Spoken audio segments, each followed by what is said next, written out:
Hello, everyone, and welcome to another very special episode. She Scores Bangers is teaming up with the Northern Super League over the next few weeks to bring you exclusive interviews with players and others that are gearing up for their inaugural season, set to kick off on April 16th. The NSL, founded by former Canada International Diana Matheson, is Canada's first ever professional women's soccer league, with 6 clubs based in Halifax, Calgary, Ottawa, Toronto, Vancouver, and Montreal. You can catch the action on CBC, TSN, and other online streaming platforms. Today's guest has been coined as one of the most promising young Canadians in the game. Out of BC, she had a stellar time at the University of Texas before signing her first professional contract with Koga in Denmark and winning the title in her first season there. By joining AFC Toronto, she became the first active Canada Women's National Team member to make her mark in the NSL. A brick wall when representing her country, she'll do just that for the big city. It's none other than Emma Regan. Emma, it's a pleasure to have you here. How are you doing today? I'm great. Thank you for having me. So, kind of a tough question, but I feel like it's only appropriate to start with this. West Coast, Best Coast, or what's the feeling on that? It is still West Coast, Best Coast, unfortunately, for maybe Mhm. some people in Toronto, but I think I'm so excited to be in Toronto and experience everything there. I think it's kind of like bigger and better version maybe of Vancouver. Maybe that's a hot take, but yeah, I think I've always been a player that's been a bit like on the move and having to be away from home, so I'm totally used to that. And I've gotten to explore some really amazing cities. I've gotten to live in Austin, Copenhagen, so it kind of seems like Toronto is the next cool city on the list. Yeah, sounds like you're a bit of a city girl. You enjoy living in the city-ish I areas. do. I Well, do, yeah. Toronto, there's always plenty of things to do, but Emma, we want to hear a little bit more about your journey. I know you grew up in a pretty sportsy family. Both your parents played different sports when they were in college. Tell me about how you started playing soccer and kind of, the early days of a ball between your feet. Yeah, I think, as you said, I come from a pretty sports heavy family. And so that was something that me and my 2 younger sisters were involved in from a really young age. I think I started playing maybe when I was 5 or 6.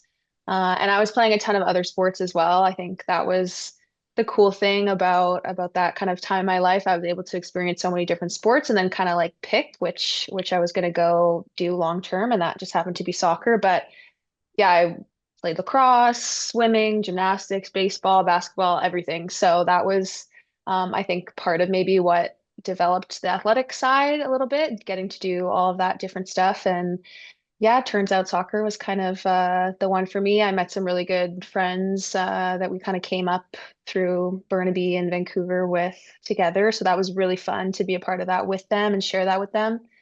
Um, and yeah, my dad played soccer, so that was one of the first ones that I got into. Obviously, very popular sport for girls in Canada, and so he was my coach growing up, and kind of still thinks he is. But they were both really supportive, both my parents. So yeah, it kind of was a natural progression into soccer for me. And when you picked soccer, did you think you can pursue it professionally? And I asked that question because here girls in Canada don't really get to see that opportunity because at the time there's no professional league. And so did you think this was going to be your future job as a kid would think? That was kind of my pipe dream. I kind of always said that I needed, a backup plan, and that's why going to college and actually getting my degree was really important to me because I knew that maybe professional women's soccer was not going to be a long-term sustainable job. But as I kind of said, growing up, I played a bunch of different sports, and soccer did seem like the one that had somewhat of a pathway to go to university to potentially play professionally. I knew that maybe wasn't going to be in Canada right away, but Mm. the NWSL was really big and up and coming, and the women's national team was doing so well that there was more of a swell around soccer. And I was really big into lacrosse too, box lacrosse. And so that was a sport that for girls is basically like non-existent. As soon as you hit out Mhm. of high school, really, you can't really go anywhere with that. So I knew that maybe that was not a pathway, but there was a bigger chance of something happening in soccer, and I wanted to play as long as I could. So that's why I stuck with soccer. And you headed over to the University of Texas. Tell me about your experience over there, other than the weather probably being a little too warm than what you're used It to. was it was very warm, yeah. No, I loved it. I really loved it. I think playing in college is a very unique experience. I kind of felt like my growth as a person and a player, like obviously that's the time in your life you're 18 to 22 and you're really like living away from home for the first time and experiencing a lot of things and you've got a ton on your plate with class and travel and soccer. So I think I did a lot of growing up during that time and it really definitely changed me. I'm a completely different person to when I stepped foot on campus for the first time. But I absolutely loved the experience. Great team atmosphere, great city to live in. Weather was really nice, and then it was really hot. But I mean, that was just kind of a challenge that I took on board, and we all had to kind of struggle through that. But yeah, absolutely loved it. Really, really loved my time at the University of Texas. I think it from the way we got to watch you play, you could tell you did enjoy your soccer over there, and you almost rode this wave of really good momentum over there. And when you looked at wrapping up your obviously collegiate soccer and you looked at different opportunities, tell me about the process of like what was the next step, playing home, kind of like just connecting with the friends that you played with before you went over to Texas and just kind of managing that entire idea of signing a professional contract, but you just weren't too sure how to do that. Yeah, it's very difficult process. There's no rule book. There's no kind of easy thing to follow, especially as a Canadian. I think sometimes the Americans were more set on, I want to play in the US and the NWSL and try to make that happen. And now with the USL, I think that's a great opportunity for them to be able to play at home and more of them to be able to do that. But since Canada didn't have a league and at the time the NWSL wasn't really, I didn't get drafted. I wasn't really thinking that that would be a big reality for me. I was super, super excited to be able to go play in Europe. I thought that was the coolest thing to go live in another country. You're basically getting paid to be over there and like travel and like experience a new city and all of that while still being able to play and having that be your full-time job. So I was like more than ready to go and do that challenge. So it kind of was a weird connection. I think a lot of people find this when they're trying to go pro. It's kind of who you know, or maybe an old coach or somebody that's put you forward. So I think through some old national team connections, the coach of the team that I ended up going to in Denmark knew someone. And so I was kind of connected with their coaches in recruiting. And I had one Zoom call with them, and I was kind of like, yeah, seems good. And kind of ended up over there about 2 weeks later. So it's kind of a crazy whirlwind process. You don't really have anything going on, and then all of a sudden a team's interested and you're packing your whole life up. So yeah, it worked out. I hit the jackpot. So tell me a little bit about Denmark, kind of arriving there, signing your first professional contract. What was life of adapting into a fully professional career now? Yeah, I think, like I said, there's a lot of challenges in college. You've got to balance this whole team and life in soccer, but then you have school and all of that. And so I think that's a bit of a balancing act that we all had to go through, and hopefully to the best of our abilities, we're able to do well in both. But when you're a professional, like your life is just soccer. And so getting to focus on that as the one and only thing in my life was really helpful. I thought that sometimes your downtime and you're like, okay, maybe too much downtime, especially when you're away from home. But I thought that it was a great opportunity to kind of go into everything and say, I'm going to do absolutely everything I can off the field, everything I can on the field, and put my whole 110% of my energy into that one thing and a goal of maybe being back on the national team or whatever it was. So it was definitely a transition, but I think college kind of prepared me for, the workload and everything you had to do. Being a professional was no sweat after that. And how would you describe kind of how your soccer developed or changed or improved? Because I think the more and more we got to see you play, the sharper and almost the toolbox got sharpened a little bit more. So can you describe that kind of from your perspective and how you were able to elevate your game in Denmark? Yeah, for sure. I think I kind of went through a bunch of different positions in college and settled back by the end into the midfield, which is where I love to be. That's my favorite position. So being in Denmark, I was, playing just dedicated as a midfielder and they kind of needed me in maybe a bit more of an attacking area at some points, which was something a little bit new to me or something that I hadn't done in a really long time. So I think, as you said, building that toolbox and knowing that I will always have that sort of defensive element to my game, but that I'm, more than capable of going forward and being a part of the attack and scoring and developing my shot and things like that. So I think that was a big part of it was pushing myself into the midfield and even higher on the field than I had ever really been. Mhm. So that was really fun, and I thought a good challenge for me. And then I just think the style in Europe is really suited to me. I really love the possession based, and from the first practice, it was like, okay, we're in the possession and you're in the middle and you've got people around you, and that was a really good challenge for me. And I think it hopefully, as you said, yeah, sharpened me up a little bit, and that's kind of how I want to play and what I want to do going forward. So it was a really good, I think, development of my skill set in the middle. Mhm. AFC Toronto reach out. There's a little bit of interest. How did that materialize and how did this excitement come together? Yeah, I mean, yeah, they reached out and I kind of wasn't, it was still early and I wasn't really even thinking that far down the road. I knew my contract was going to be up, but I didn't know what I was going to do yet. So yeah, they reached out and I had a call with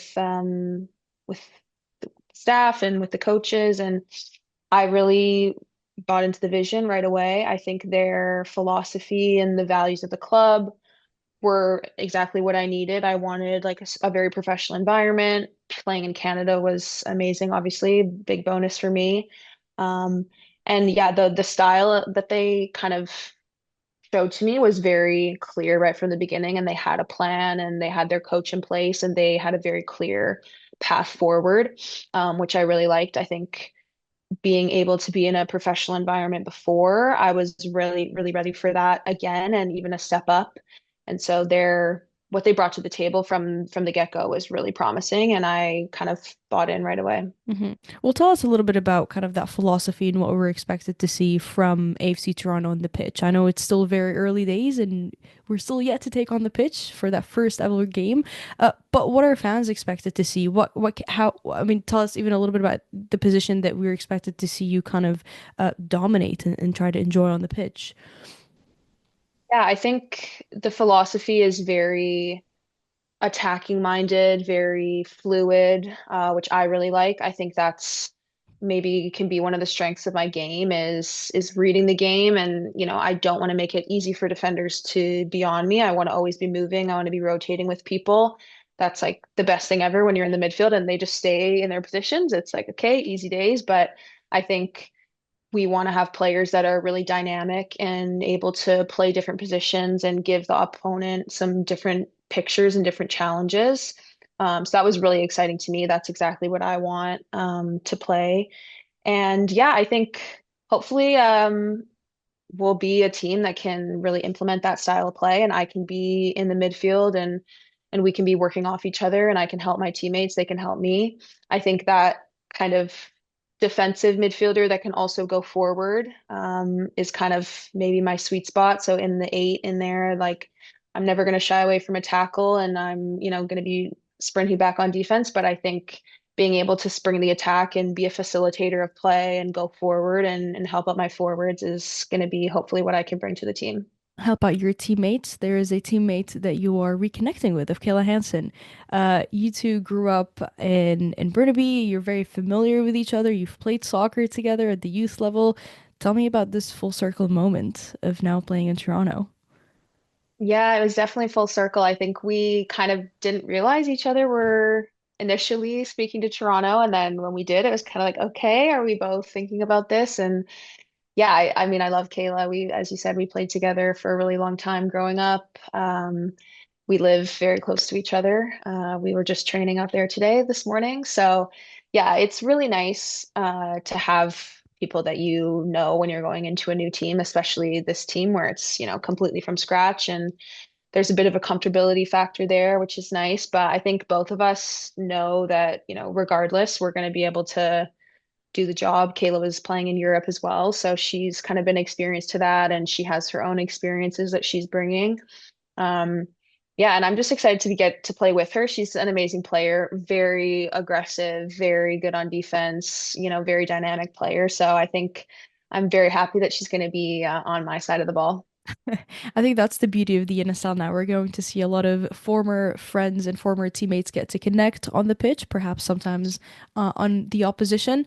But you're going to be part Yeah. of history with the NSL, of Canada's first ever professional league. April is going to be monumental in the history that it holds.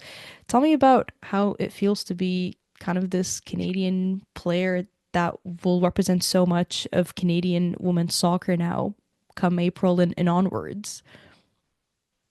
Yeah, I think it's a really special time for, women's sports in general in Canada. I was down in Vancouver watching the PWHL women when they had their takeover tour out here, and just the energy and all the little girls coming to the game, just so excited with their signs and their jerseys. Like that was just so amazing to see. And I hope that we can create a similar environment in the NSL and have that kind of inspiration factor, because that was a huge part of why I, wanted to play soccer, continued to play soccer, thought that, this could be a reality for me one day, was seeing the women's national team, win the bronze medal in 2012. And that was like all my friends, we were like, okay, like maybe this could be something for us as Canadians that we had never really had before. So I think it's a great opportunity. I think we all kind of understand the gravity of that, and, that we are role models for the next generation. And I really hope that we can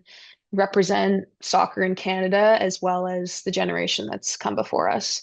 You're representing soccer in Canada. You're also representing the Canadian national team. You have done so at multiple different levels, especially at the youth stage.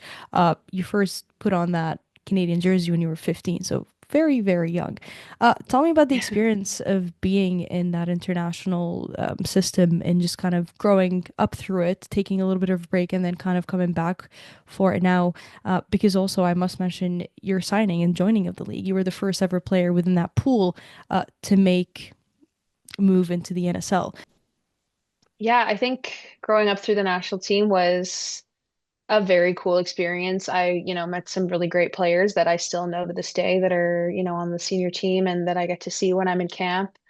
Yeah, I think it is a lot. You're young when you're starting that. Like you said, I was 15, and I think I'm a completely different player. I'm playing a completely different position.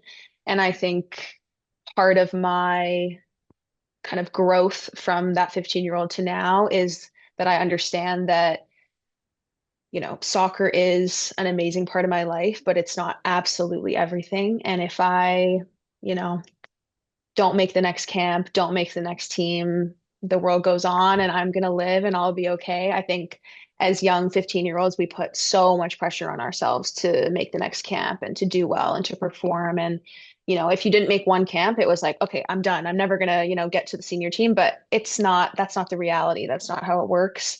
So I think I had to learn that along the way. I was very involved in national team stuff. And, as I was a youth player, U15, U17, U20. And then once you kind of get there, Canada, we don't have a U23 team. So you're either kind of on the senior team or you're not. And yeah, I had been called in a little bit, but I don't think that that was, my best showing. I don't think I necessarily um, represented myself how I wanted to. And I Mhm. took that pretty hard at the time. And then I kind of had to step back and say, it's okay. I'm going to keep playing in college. I'm going to do my thing professionally. Whatever happens, happens. I'm just going to control what I can control, work hard, see where it takes me. And, lo and behold, I'm a year into my professional, career, and the national team becomes a reality again. So, I think that was a big lesson, a big learning. I hope that, young girls that are coming through the system now can kind of understand that it's not the end of the world if you don't make the next camp. There's always more. There's always people coming in and out and new opportunities down the road. So yeah, that was a big journey for me, and I'm happy with where I'm now and the trajectory that I'm on. And yeah, I'm just excited for the next, and whatever happens, happens. Hopefully I can be involved and make a push for, an Olympics, a World Cup. But yeah, I'm just working on the day to day as hard as I can be in Toronto and see where it takes me.